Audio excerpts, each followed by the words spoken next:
Welcome to another episode of the Back to School Shootings podcast. My name is David Reedman. I'm the creator of the K through 12 school shooting database.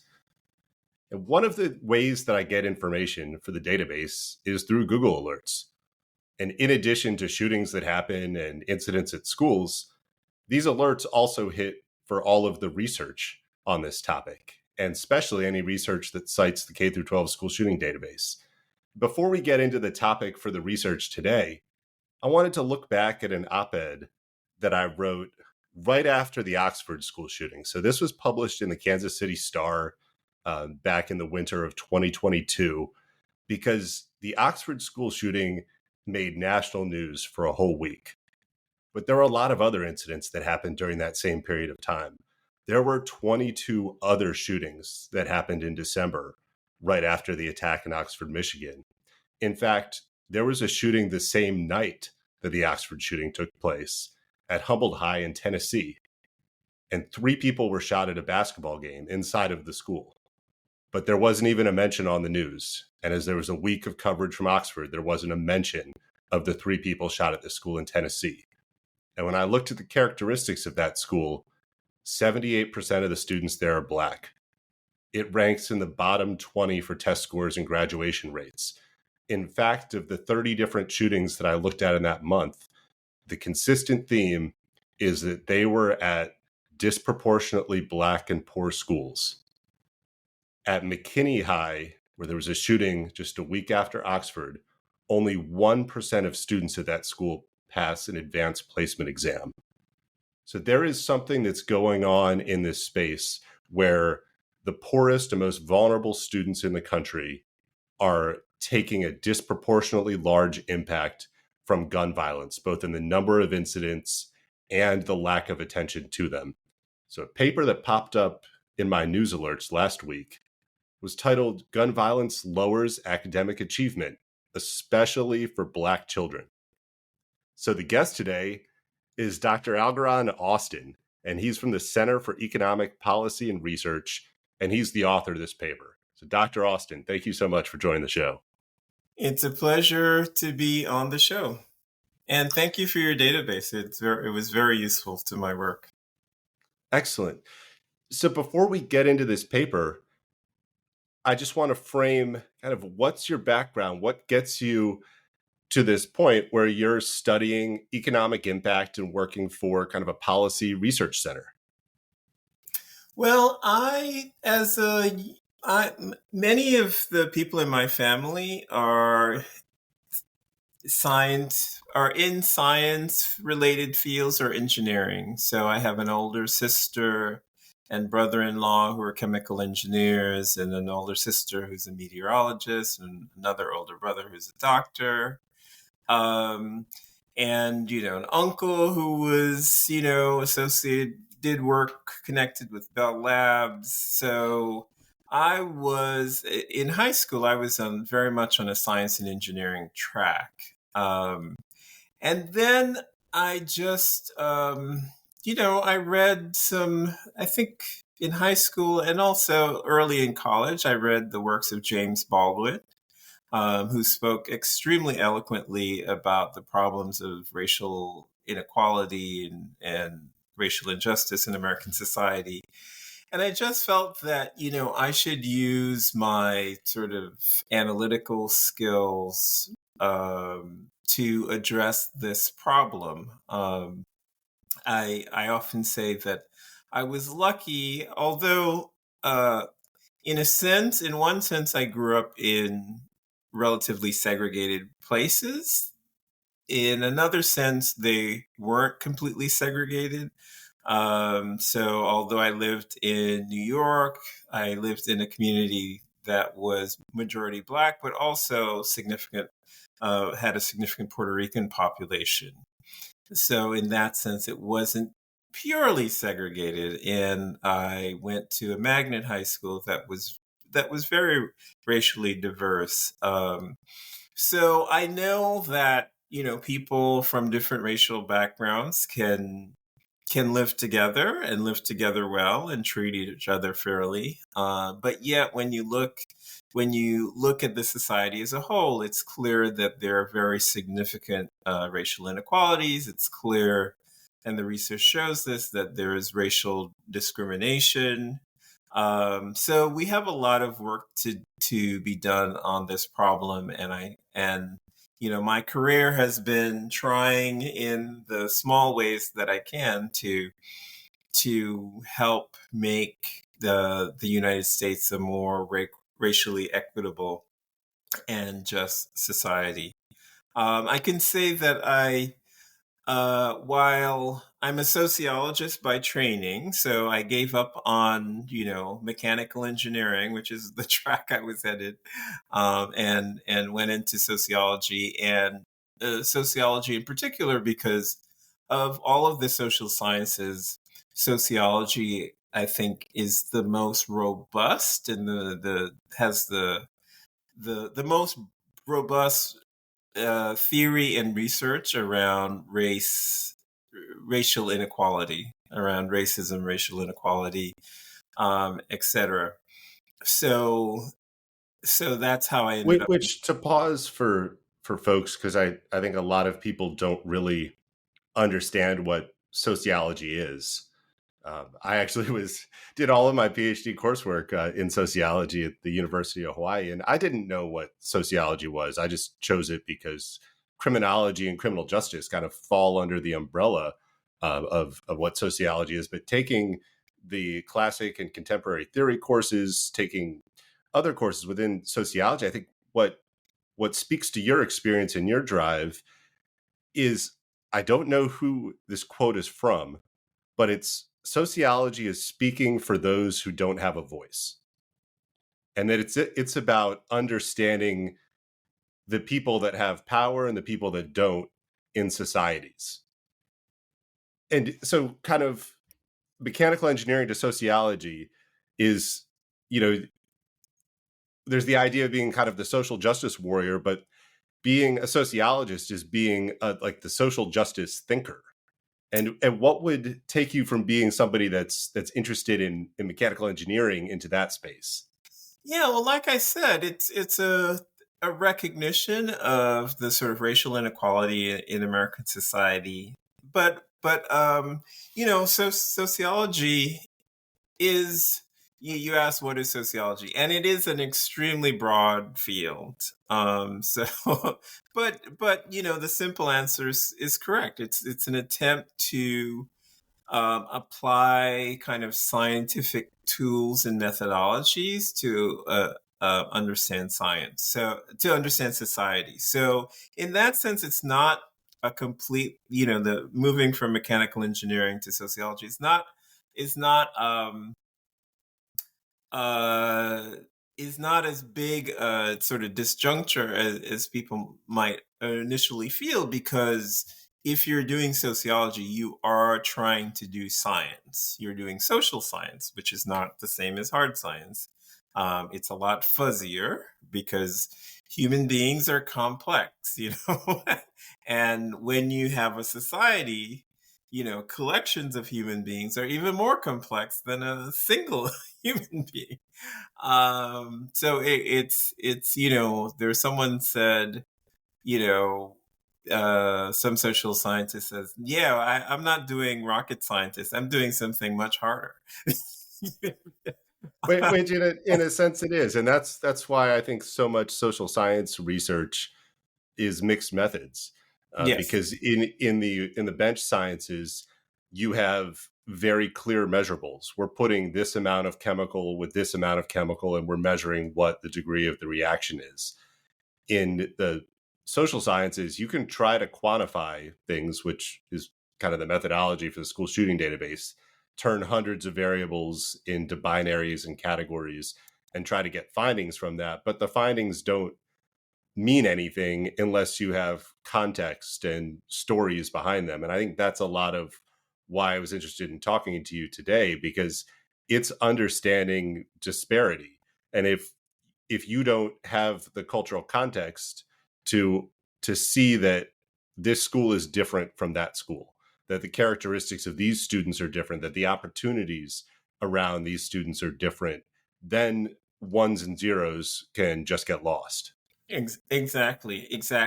Yeah, so I said when you throw a bunch of people together, things get even more complex because as individuals, we can understand, like, what's happening at the individual. We can understand, as going back to the physical world, we can understand the physical world of cause and effect pretty easily if it's a simple dynamic.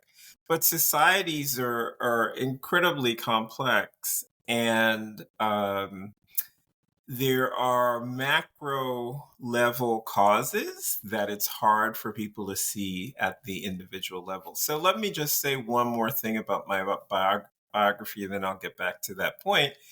And so, yeah, so I've been interested in racial inequality broadly for a long time, and focused on economic policy for a long time, and and I'm always aware of the problem of the high rates of violence in Black communities, but around, I think it was 2015, there was a shooting that was just a couple doors down from where I lived. And that was, although I had like a distant cousin who was shot and killed and sort of acquaintances who were involved in gun violence, that for me was kind of a wake up call, just to say, look, I really need to pay some more attention to this. And unfortunately, the more attention that I pay to it, the more significant I realize it is. And in terms of understanding economic outcomes, which we'll talk about later today, it's so intertwined. It's both symptomatic of economic inequality and a contributor to economic inequality. And this is, again, the complexity of the social sciences and sociology in particular, where something can be simultaneously a cause and effect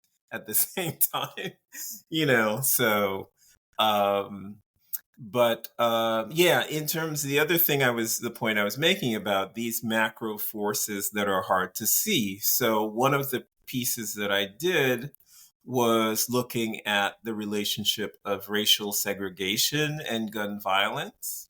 Now, it's hard to feel and see segregation at the individual level. I mean, people, like I said, I grew up in a segregated community to a significant degree, but it didn't feel that segregated to me. But, if you did a segregation measure on it, it would probably be very high rate of segregation. But, the community you grew up in is the community you grew up in. It's like, do fish are aware of water? They're not. They're just living there. It's just something that you live in. So it's hard at the individual level to recognize segregation as a social force. But the research does show, the more segregated communities have higher rates of gun violence, and the Black population in the United States is the most highly segregated population. And segregation, and the states that were legally segregated for long periods of history, there's a map on my website where there are the number of shootings in a state by per capita, so adjusted for population. Because if you just look at the numbers by state, California and Texas have the most, but they also have enormous populations. So yes. Once you adjust for population, all of a sudden the rate is so much higher in Mississippi and Louisiana and Tennessee and Georgia. And there is an incredible difference in the culture of gun violence and the prevalence of gun violence in the American South. Yep. So before we get into your paper, I just think a term that we need to unpack a little bit is what economic inequality means. Yeah, so economic inequality, I mean, you can approach it in different ways, but one way to think about it is if you're looking at income, for example, the dispersion of income. So people can say like what percent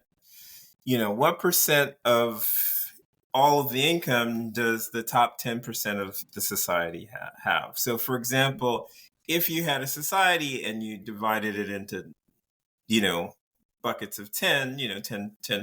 So you had 10 percentage buckets. Then, and they all had 10% of the income. Then you have a perfectly equal society. On the other hand, if you did that and the top 10% had 90% of the income, then you'd have a very unequal society. And unfortunately, we're trending towards that unequal society where we're seeing increasingly the wealthiest individuals have much, much more wealth than average. And the other thing, some people say, well,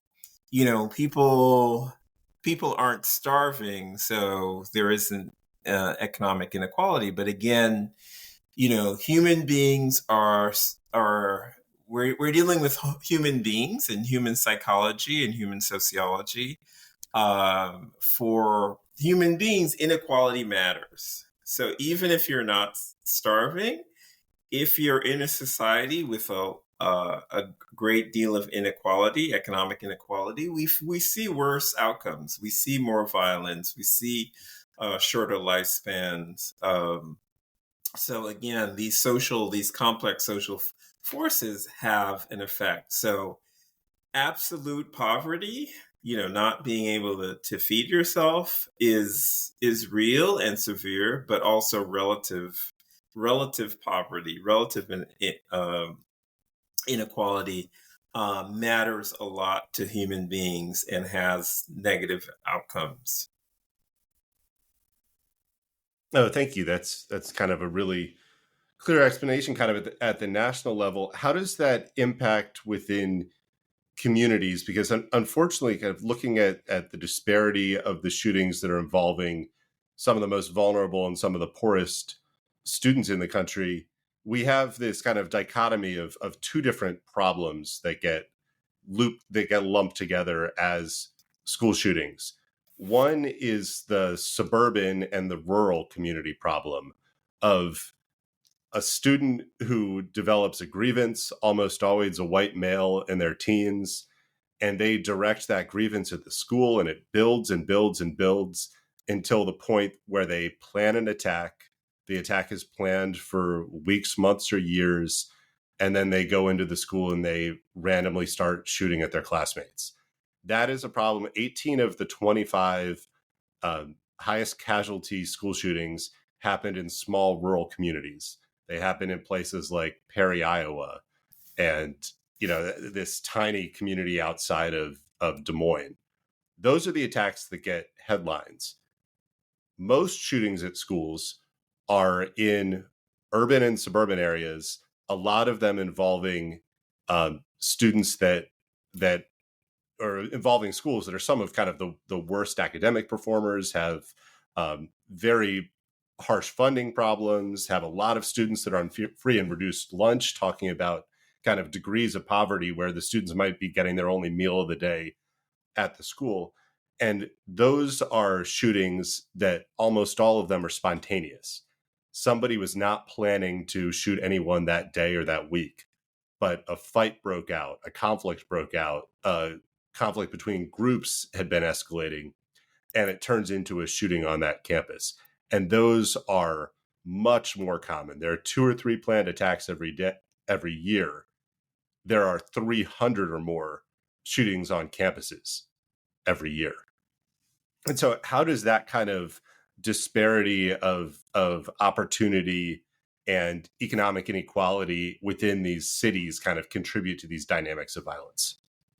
Yeah, so I'm glad you raised that because it's an important point of the mass shootings on school campuses or elsewhere receive a lot of attention. Um, And uh, well, yeah, but a more common problem is what you're talking about, the sort of average community gun violence type situations. So, there unfortunately the United States has multiple gun problems. And these are just two. There's also suicide, which is huge, that probably doesn't receive sufficient attention also. um, but to stick with these things, so community gun violence, like I've said before, you're dealing with communities where um, people have little, and that creates a lot of stress in people's lives. Some people, because because they lack economic opportunity, they don't see alternatives. They get involved in types of street crime. So in those disadvantaged communities, you're going to have higher rates of street crime, and those may involve firearms. And then, in addition, in those communities, you can have poor policing and poor community police relations because of the policing, because of race, for various reasons. So people then don't see the police and the legal system as a way to resolve disputes, and to protect themselves and to keep themselves safe. So then you can have people like, okay, I need to protect myself, so I'm going to get a gun, rather than turn to some other, the criminal justice system.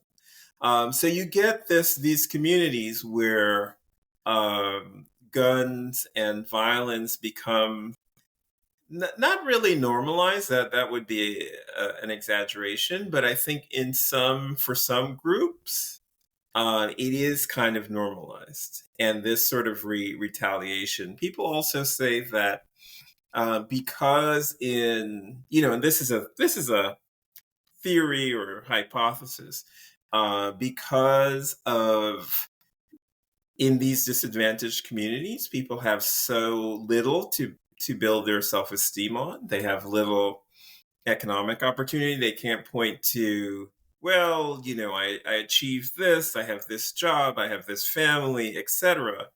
Um, People argue that there's a lot of emphasis on respect, right? I have very little. The little that I have is, being, respect as I perceive it. So your any insult or any offense to my sense of respect, my sense of self-esteem, is viewed very, the reaction is very severe. The reaction can go to gun violence. And again, because people have so little else to base their self-esteem on, then, this passing interaction with some random person, that small offenses can lead to extreme responses of gun violence. So all of these factors, increased crime, bad relations with police, maybe lack of opportunities to build a sense of self, to have things to value, family, etc., to have things to lose. They say the person without anything to lose is the most dangerous person, right? And because you have people with so little, they may have little to lose, and therefore can be more susceptible to violent responses.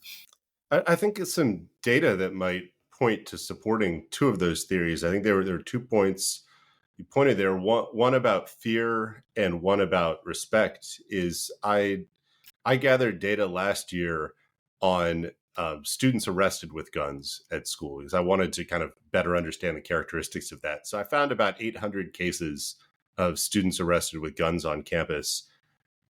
And almost all of those came from not from a search at the entry or any sort of formal means, almost all of the students are arrested either based on a tip from a classmate or based on a social media post. So they posted a picture of themselves with the gun, and then that led to an arrest. But the interesting part with that is when there were in very few of the stories, there are a lot of details, but when there were, students were saying that they were carrying the gun out of fear or carrying the gun because they wanted protection. I did an earlier episode with a school security director in St. Louis, and he said kids have guns in schools every day in St. Louis. They have them because they fear being victimized on the way to school, at school, or after school. But something that really stood out to me in these 800 cases is a lot of them were not real guns. They were actually replica BB guns.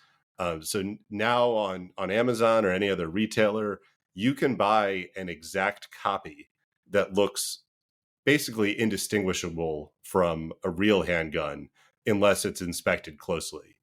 So kids are posting a picture with that or flashing it to a classmate to make them think that it's a real gun, to be able to project this kind of respect that you're demanding. So it's like, it's not even about the gun or potentially shooting somebody. It's about everything that it represents to be a gun carrier in different communities. And these 800 cases are from all over the country. So it's not a one place problem. And I've seen other research or other studies finding that yes, people in communities where they're afraid that they're going to be victimized, they turn to firearms, which is exactly what the multi-billion-dollar gun industry advertises. Exactly. The only way to protect yourself. But the people in the gun advertisements all look a certain way and all behave a certain way, and there are only certain permissions to carry and of course, a gun places. If we had stronger gun safety policies, then people's likelihood of being victimized by gun violence would be reduced, and then the people feeling the need to have guns to prevent gun violence victimization would be right, as you said, reduced. with complex social sciences, something can be both a cause and an outcome. Yes. At the same point, I wanted to call out kind of one other data point in your point about policing, because I think policing is something that we don't analyze as closely as we should. And taking criminology classes and also a year in a criminal justice PhD program, there's the studies of policing are like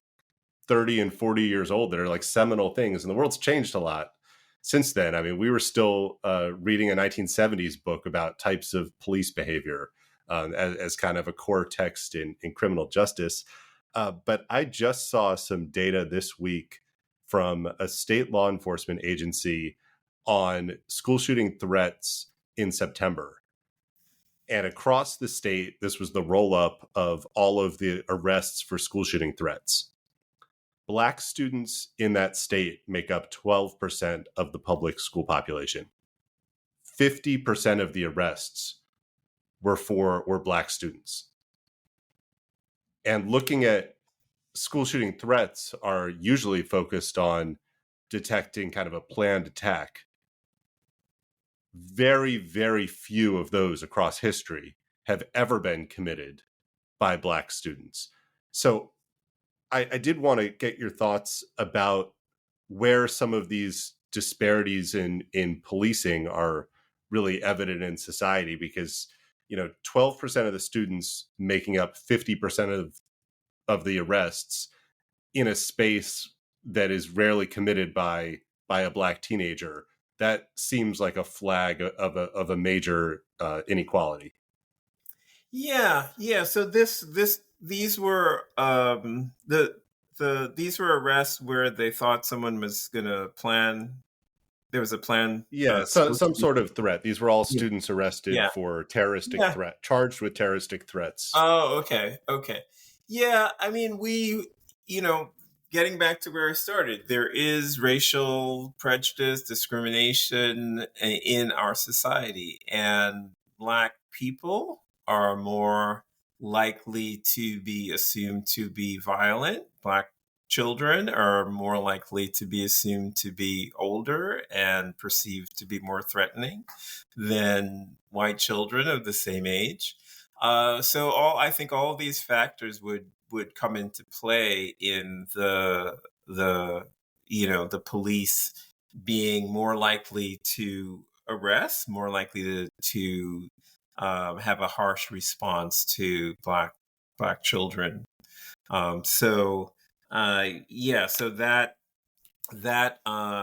this disparity that you outline is likely due to, yes, there's both explicit racial bias, so people with very overt anti-Black attitudes, but there's also implicit racial bias where, growing up in a culture that continually presents information of Black people as violent, as Black people as threatening, sort of conditions us to respond to Black people who uh, are just going on with their lives, and to see a threat where there isn't a threat.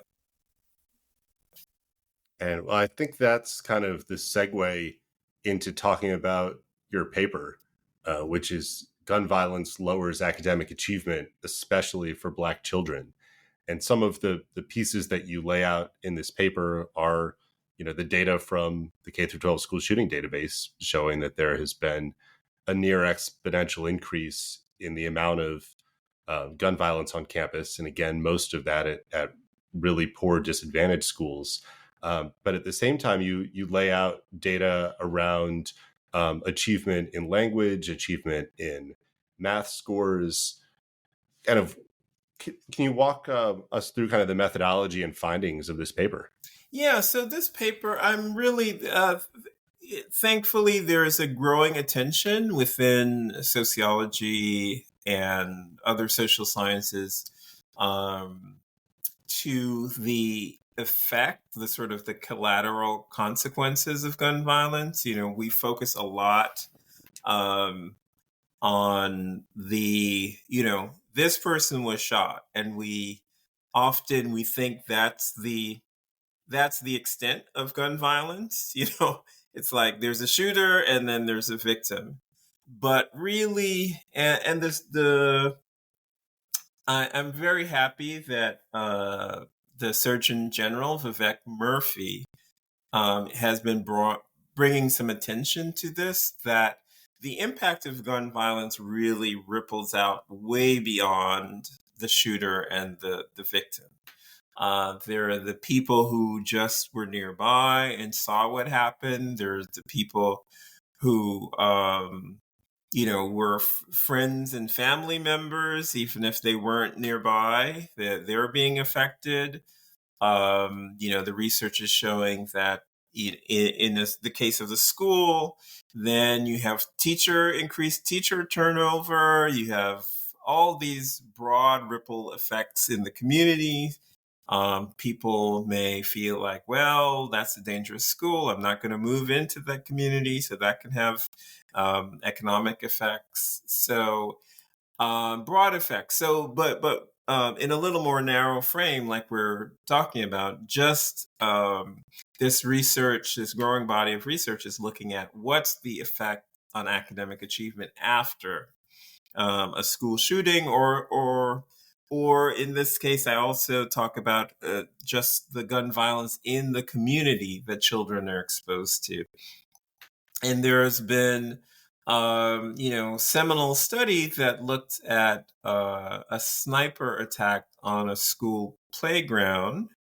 And what they found was that the children, particularly the children who were on the playground, but even those who were inside the school, suffered, had trouble sleeping, had all these post-traumatic stress disorder symptoms for a year or more after the shooting. And so it's easy to understand that if you can't sleep, if you're fearful, if you have all the anxiety, you're going to do it's going to be harder for you to concentrate on schoolwork. So there's a growing body of scholarship showing that school shootings lead to increased absences from school, absenteeism. More students are more likely to be held back, grade retention, um, lower rates of graduation among children exposed to school shootings. And of course, all of those things, are going to have ripple effects, and you see lower rates of employment and lower earnings when they enter young adulthood. So again, Yeah, there are three different economic studies that come to mind that have all used the school shooting database data to look at different economic drivers. And this isn't about minority students versus suburban versus urban, whatever. This is just random kind of samples around the country. One was in California, looking at zip codes that had had a shooting, and then randomized zip codes that were similar that hadn't. And they found a 3x increase in the number of stress-related emergency room visits in the zip codes where a shooting had been experienced for a full year after that shooting. And I mean, just the cost of healthcare is incredible. There's another one that looked at randomized zip codes with single-family home prices. And this was filtered for just the mass casualty shootings, kind of your high-profile white suburban rural shootings. And it found that single-family home prices had a permanent decrease in those zip codes around a school that had one of those planned attacks. And I mean, your home is your biggest asset in America, so permanent loss of that housing prices is pretty significant. And the third that comes to mind is one that was a longitudinal study of future earnings from students that had experienced school shootings, and then randomized students. And there were lower future earnings. So just being in the place where that happens means that for the rest of your life, you're going to make less money. You're going to have houses that aren't worth as much, and more people are going to go to the hospital. And that's all, that's all statistically significant data, not opinions. Yeah, so this is again. So this is why I commend the Surgeon General Vivek Murthy for really lifting this up and calling this a public health crisis. And I also commend the Biden-Harris administration for creating an Office of Gun Violence Prevention. Because as you just mentioned, this is a very serious problem, and it's a uniquely American problem because we have such weak firearm safety laws that we have an extremely high rate of gun violence, much higher than any comparable rich country. So without a doubt, we know that there are those negative impacts. I think where your paper and your topic on Black children, what really comes into focus here is, well, we know those are the impacts. They're not the same on everyone, because per capita, there are about 5 times as many Black children that experience gun violence as all types of children. So we know that there are these consequences regardless of where gun violence happens, but they happen 5 times as much to Black children. Yes, so there are two ways that the negative impacts are intensified. One, it's just that it's a much higher rate of gun violence among Black children. The research also seems to point that the impact is more severe. So probably because there are all these other disadvantages that Black children are exposed to, that you pile, it's like this, not quite the straw that breaks the camel back, but that sort of situation, that this additional negative impact has a much has an amplified effect because there are so many other things, so many other burdens that Black children are carrying. That so it seems that gun violence has a stronger negative impact on Black children than children from other communities in and of itself, but also Black children, like you said, are being exposed to gun violence at a rate about 5 times that of other children. So it really is quite significant, and people you know, have tried to understand the differences in academic achievement between white and Black children, for example. And I don't think that this has been fully factored in yet. So I would love, if it hasn't been done yet, I would love for the researchers who are studying academic achievement to really pull this in and to see how much of the academic achievement gap is due to this high rate of gun violence exposure. Well, we're also at an intersection of two different issues in terms of academic achievement that can also magnify. I mean, as a sociologist, intersectionality is finding where two different types converge, and at that convergence, you can have kind of the double disadvantage of both of them converging. And Steve Levitt, who's a behavioral economic expert and a Chicago school guy, I heard his podcast a couple weeks ago, was interviewing an author about a book about boys, and that there's been a change in America through the last generation or two, that for boys, especially in K through 12 schools, performance is slipping significantly behind girls. That there are some ways that math scores, written scores, like across all of your different measurables, there's an increasing gap. And when you look at being, white and female, being white and a boy, but then being Black and a female and being Black and a boy, if there's a growing gap with the achievement of boys and a disadvantage from being Black, now you're in a very difficult situation.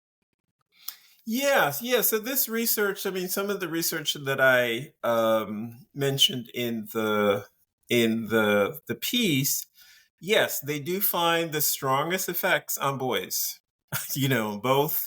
Both math and reading. I mean, English, math and English. The strongest effect on boys, and then strong effects for Blacks. They didn't do the actual interaction, but you can imagine that if you have a strong effect for boys and you have a strong effect for Blacks, then, like you said, you may have a significant interaction so that it's particularly bad for Black boys. And we know that in general, the issue of violence, community violence, you do find young boys and young men are more likely to be in that space. It doesn't matter race or society, community. The sort of interpersonal violence are much more likely to be committed and experienced by males, and by young males in particular. So then it's not so surprising that the impacts of gun violence will then be disproportionate to males.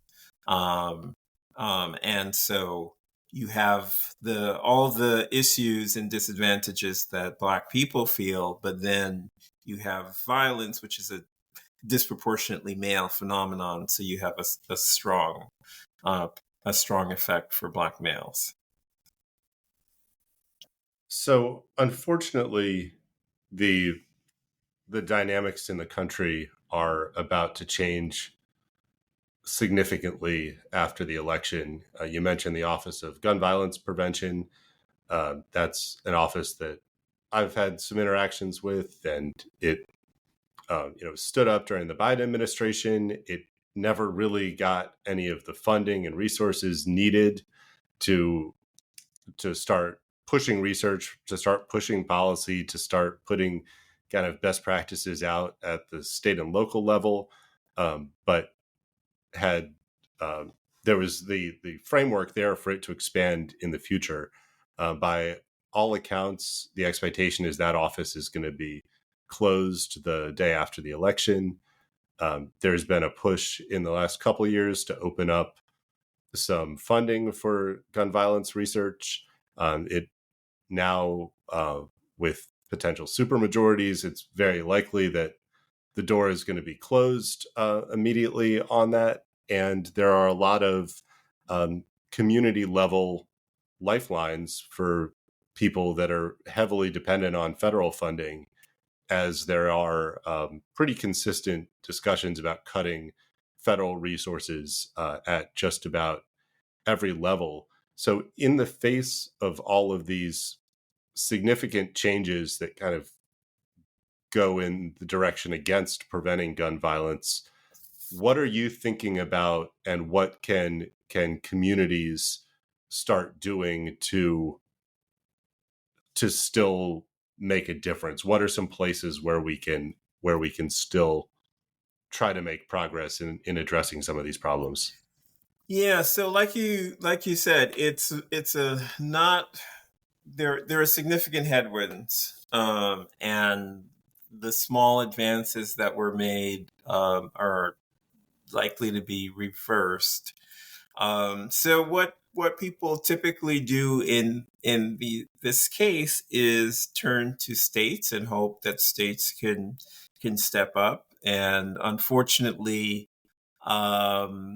this I we can suspect that some states, you mentioned that the southern states have very high rates. Um, I wouldn't be surprised if the southern states are less interested or take approaches that are, lead us back into mass incarceration rather than, approaches that are both less costly and more effective.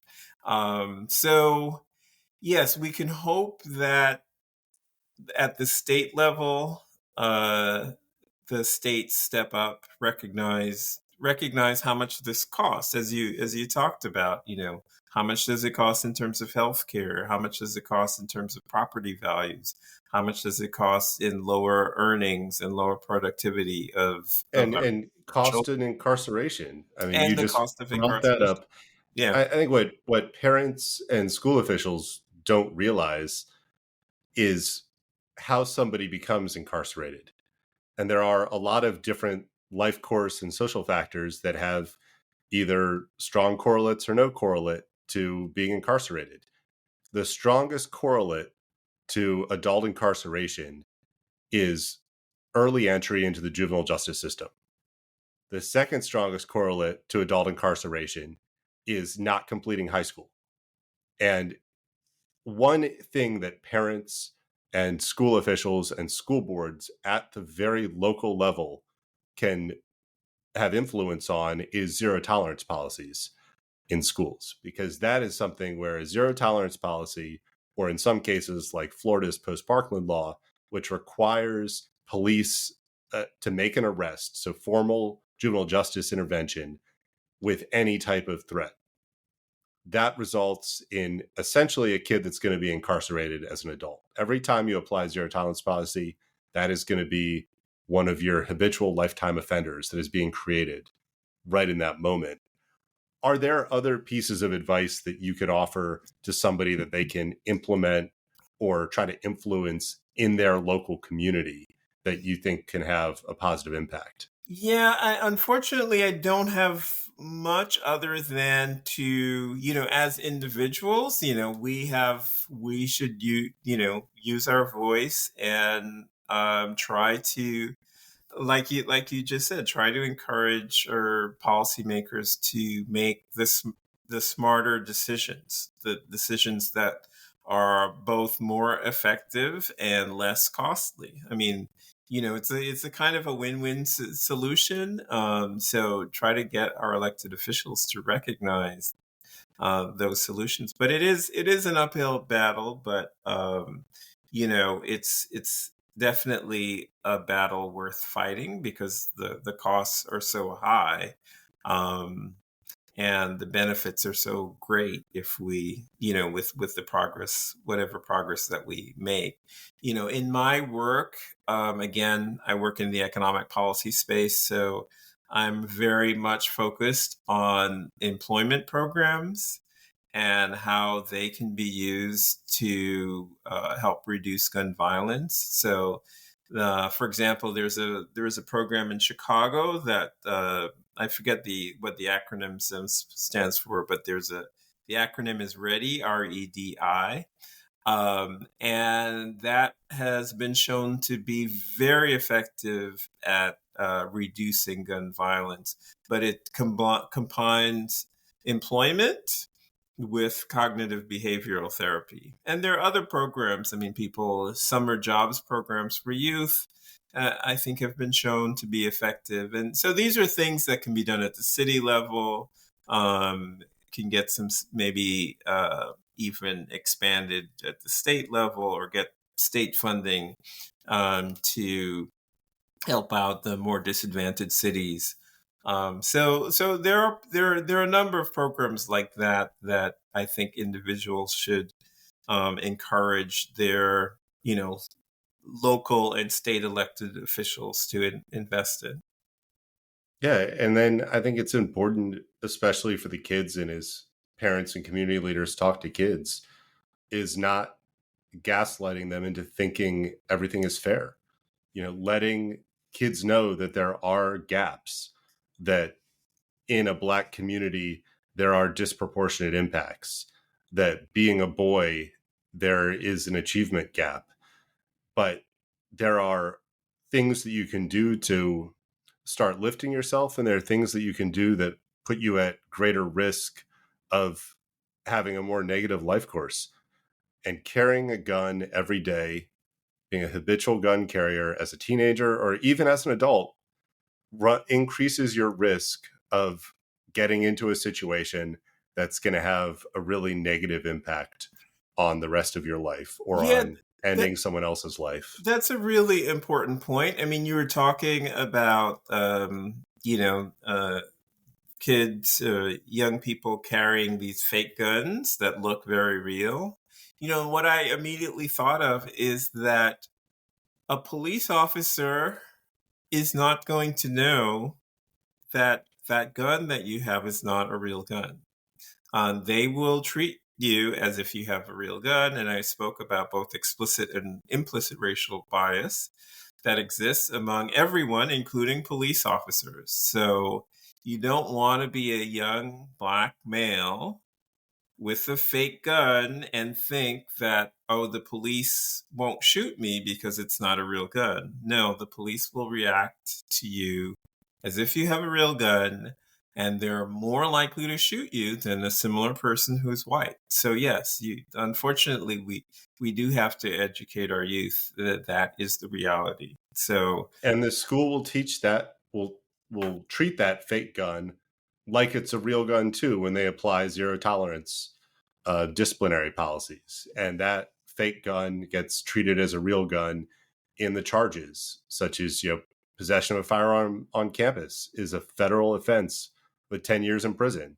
And if you're a 17 or 18-year-old who gets charged with that, unfortunately, from spending your formative years in the formal correction system, you're going to have a really negative life course when you get out after that. So just making that decision about, or talking to somebody, acknowledging, like, we understand that you don't have the same opportunities. We understand that you're scared of being victimized. Finding ways to have community programs that can support people in a way that even if they have those fears, they don't think that they need to take it upon themselves to carry that gun every day, because that gun has so much potential to harm the rest of their life. Like, maybe we change this narrative that the gun isn't about someone else, it's about you, and what can happen to you when you're carrying this can be an outcome that's worse than anything that would happen without it. So for just kind of a final takeaway here, related to this paper or anything else, like what would you like to kind of see? What's your perfect world for the future of education, or trying to kind of close some of these gaps? Well, again, let me get into one of my issues. So there are lots of the good news is there are lots of policies that have been proven to be effective. Very rigorous tests. Randomized control trials. We have policies that we know work really well, um, and there are lots of this sort of gun violence interruption policies. There are lots of gun safety laws that we know can reduce gun violence. So we absolutely need to do all of those things.